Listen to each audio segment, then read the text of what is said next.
Buenos días, nos encontramos en el municipio de Málaga, en la Loma del Pavo. Hoy me encuentro con Diego Araque, oriundo del municipio de Málaga.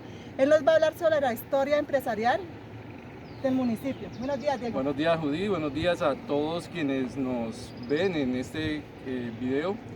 Efectivamente, malagueño, crecido, educado y siempre viviendo en la ciudad. El enfoque de historia empresarial de Málaga se toma desde el punto de vista de mi profesión. Soy ingeniero industrial y al igual que algunos avances que han hecho en otras ciudades, hemos decidido con un pequeño grupo de amigos comenzar a examinar la historia para conocer verdaderamente en qué se enfocaba nuestra ciudad. Si bien es cierto, sabemos que Málaga fue fundada en 1542 por Jerónimo de Aguayo. Esta fundación no prosperó debido a que el gobernador de Santa Marta de entonces mandó destruir la ciudad por caprichos de pronto que se habían quedado en el acta de fundación. Sin embargo, desde entonces tenemos que en la región de Málaga y en García Rovira se asentaron estancieros y hacendados españoles, quienes empezaron a hacer explotación primaria, es decir, de materias primas que se producían en esta región, y ellos requerían mano de obra indígena.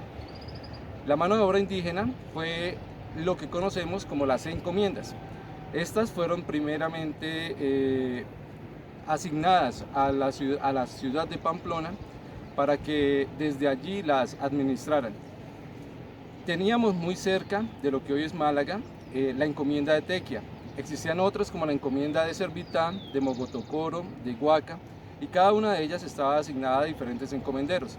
Sin embargo, cuando vino el boom, más o menos hacia 1560, de la explotación de las vetas de oro en el actual páramo de Santurbán, muy cerca de Pamplona, estos encomenderos decidieron llevar la mano de obra, que eran nuestros aborígenes, hacia esos sectores.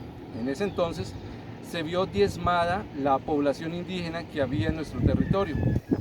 Como los españoles veían oportunidades de negocio, es decir, desafortunadamente de empresa, con la mano de obra indígena, fue muy pocos los que quedaron aquí, a tal punto que llegaron a catalogarse de que la encomienda de Tequia en ese entonces era una de las más pobres que tenía el dominio de Pamplona.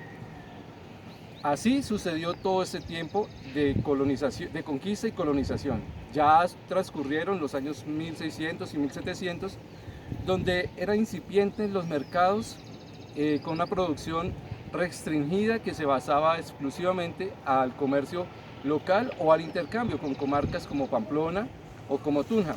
Desde entonces, pues transcurrió que la mayoría de comercio era de productos agrícolas y artesanales, es decir, la fabricación de lazos,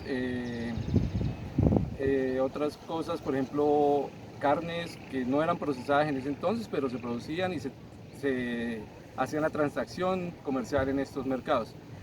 Posteriormente, hacia 1810, en el mercado que se conocía el mercado de Tequia, también hubo las voces que se unieron a la causa independentista. Sin embargo, pues estas no tuvieron muchísimo eco, pues estábamos un poco distantes del Socorro geográficamente por la diferencia del cañón del Chicamocha, pero sí en estas tierras también hubo coterráneos que apoyaron la causa independentista. No obstante, para enfocarnos en la historia empresarial, solo fue hasta finales del siglo XIX, es decir, hacia 1890, que Málaga se vio atraída por personas que llegaron de otros lados. Tenemos la historia de la familia Pardo. Ellos originalmente venían de Bogotá y decidieron crear aquí en la ciudad de Málaga inicialmente una panadería. Posteriormente el señor Pardo, que era una de las personas más emprendedoras, en el legado familiar continuó haciendo empresa. En ese entonces empezaron haciendo lo que fue la cuestión de el primer canal para la primera hidroeléctrica. Hoy en día existen vestigios de la misma. La encontramos en la vereda Calichal, donde funciona la planta Calichal, que pertenece a la electrificadora de Santander. Ese canal fue elaborado por los Pardo. Esta persona, y junto a muchos más malagueños, visionaban las oportunidades de negocio. El trigo, en ese entonces, que se cultivaba en todas las partes altas de esta hermosa región, pasó a ser fundamental en la economía de nuestro municipio. Fue así como surgieron las grandes harineras. Llegó la compañía molinera de Herrán, que inicialmente fue fundada en la ciudad de Chinacota, norte de Santander, y tenía sedes en Pamplona y en Mutiscua. Sin embargo, gracias a este boom que tenía la provincia de García Rovira, se comenzó a hacer una estructura que son más de 5 pisos, actualmente abandonada, pero que para entonces significaba un desarrollo importantísimo. Unido a esto, también otras familias malagueñas decidieron hacer la molinera San Martín, donde también encontramos aún la estructura arquitectónica de entonces, con más de 3 pisos. La molinera Pardo, efectivamente, que funcionó según datan algunos documentos, donde está hoy en día el monasterio de la Visitación en la salida hacia Concepción. Esta harinera posteriormente se trasladó a Bucaramanga y hoy en día ya tienen una gran factoría que es en Barranquilla. El trigo, como les digo, fue fundamental en el primer comienzo del siglo XX para jalonar el desarrollo de Málaga. Unido a eso también el trazo de la carretera central del norte, que venía precisamente del departamento de Boyacá, atravesaba Capitanejo y se enfocaba hacia la ciudad de Pamplona para conectar Cúcuta. Esto sucedió más o menos hacia 1930. Fue también un importante factor decisivo en el desarrollo de Málaga. Llegaron con ello las primeras estaciones de servicio para proveer de pronto, valga la redundancia, servicios a los viajeros, a los buses que en ese entonces ya comenzaban a trasladar pasajeros entre Cúcuta y Bogotá. De la misma manera, durante esta primera mitad del siglo XX, Málaga empezó un boom económico de prestación de servicios, unido también a todo lo que tiene que ver con la creación de los colegios. Tenemos que entre 1925, más o menos, hasta 1950, se crearon 3 colegios que dinamizaban la economía de la ciudad, puesto que llegaban jóvenes de toda la provincia e inclusive de otras partes a estudiar a Málaga. Allí surgió la prestación de servicios, como ya lo hemos dicho. También tenemos, según historiadores, el primer aljibe que se hizo en la ciudad, que funcionaba donde actualmente es el barrio Ricaute. Este aljibe era de la familia Salcedo y fue pionero para establecer a futuro lo que eran los licores departamentales. Sin embargo, tenemos ahí el ítem de que Málaga, por conflictos de pronto políticos o intereses de pronto de particulares, empezó a decaer su industria. En ese entonces, hacia finales de 1940 y 50, muchas de estas industrias, también por las políticas nacionales, empezaron a dejar de hacer su actividad o comenzaron a trasladarse a otras ciudades. La harinera de Herrán cerró sus puertas. Era una harinera que generaba muchísimos puestos de trabajo, además de comprar toda la producción regional, que no solo se extendía a Málaga, sino a los grandes sembradíos que hay por los páramos de Carcassí, Concepción, Cerrito, Guaca y San Andrés, y la parte alta de la ciudad de Málaga. Y cerró definitivamente, dejando pues el decaimiento de la economía regional. También fue la cuestión de momentos de las diferencias políticas que se acentuaron cuando la violencia bipartidista del 48 en nuestra ciudad. Esto motivó a que muchos malagueños que hacían empresa se desplazaran a ciudades como Bucaramanga o hacia otras ciudades, llevándose consigo las iniciativas propias.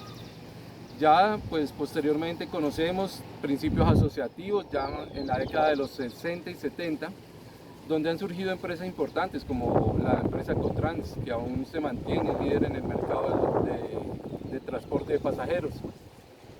Y pequeñas empresas asociativas que o bien surgieron en Málaga o tenían sucursal para sus actividades comerciales. Un dato a destacar ahí es que nuestra ciudad, según cuentan, alcanzó a tener un concesionario de la empresa Ford. Se ubicaba donde hoy es la avenida Novena con calle 15. Todo esto era importante para jalonar el desarrollo de Málaga. Actualmente existen muchas iniciativas, pero estamos tratando de enfocar para darle como una visión de progreso a Málaga en cuanto a términos económicos. Bueno, Diego, pues como la historia, tenía una visión muy grande, pero todo eso se terminó. O sea, lo que fueron todas las molineras se acabaron definitivamente. Sí, señora, efectivamente en la primera mitad del siglo XX Málaga tenía un impulso comercial e industrial, inclusive tan amplio como lo que hoy en día es Duitama. Podríamos catalogarlo de esa manera. Si hubiésemos trabajado o si las generaciones de ese entonces hubieran trabajado para mantener el incentivo económico que generaba, tendríamos hoy en día una ciudad que pues generaría muchos puestos de trabajo y produciríamos bienes y servicios para gran parte del nororiente colombiano. Bueno, Diego, ¿usted qué la motiva para aprender más de Málaga, para toda esa historia de la industria? Como le decía al comienzo, decidimos hacer esta síntesis de historia empresarial, inicialmente motivados por otros estudios que se han hecho, como es la historia empresarial de Pamplona, y a partir de ello determinar qué posibles soluciones y qué podemos aprender del pasado para que nuestra ciudad cada día pues tenga mejores oportunidades, sea atractiva para la inversión y miremos el potencial que tenemos en García Rovira en estos temas. ¿Usted qué piensa del turismo, Diego? O sea, con toda la industria que podía y hubo en Málaga, ¿qué pensaría del turismo? Estamos hablando en términos de turismo y también hemos hecho averiguaciones al respecto. Más o menos desde 1954-56, cuando teníamos en el país la dictadura del general Gustavo Rojas Pinilla, hizo lo que es la construcción del colegio, donde funcionó el antiguo Colegio Instituto Técnico Industrial. Eso se conocía como el Hotel del Turismo.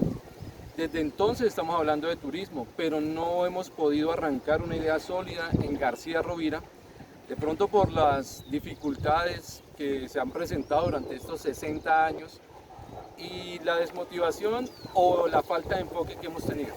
El turismo me resulta atractivo en este momento, pues es una industria creciente en el país, sabemos de todo el potencial que tiene nuestro municipio y considero que debería enfocarse hacia la prestación, por ejemplo, de servicios de turismo gastronómico, rural, cultural, arquitectónico, porque aún tenemos casas muy antiguas que datan de más de 100 años y el histórico. Tenemos, aún se conservan las empresas, ¿no? tenemos los vestigios donde funcionaban las empresas, pero desafortunadamente ya no generan empleo, ya no están aquí en la ciudad produciendo. Ya quedó como solamente una historia. Quedó solamente de historia. A ver si podemos de pronto desde allí también restablecer algunas actividades comerciales, pero sin duda considero que el turismo jalona el progreso de Málaga en la visión que tenemos. Y en más municipios de García Rovira, ¿no? Claro, sí señora. Siempre hablamos de Málaga y unidos a todos los municipios de García Rovira. Nos llevan a una sola ruta de todos los municipios de la región del norte, ¿no? Sí, correcto. Bueno, Diego, le agradecemos por su participación, por el gran valor que tiene contar la historia empresarial de Málaga. Muchas gracias. A ustedes y bienvenidos siempre a Málaga, que los recibe con los brazos abiertos. Y esperemos trabajar en conjunto para poder de pronto tener estrategias que nos permitan, ya que ustedes están enfocados en turismo, empezar con este sector de la economía a jalonar un poco más el progreso de nuestra ciudad. Bueno, muchas gracias.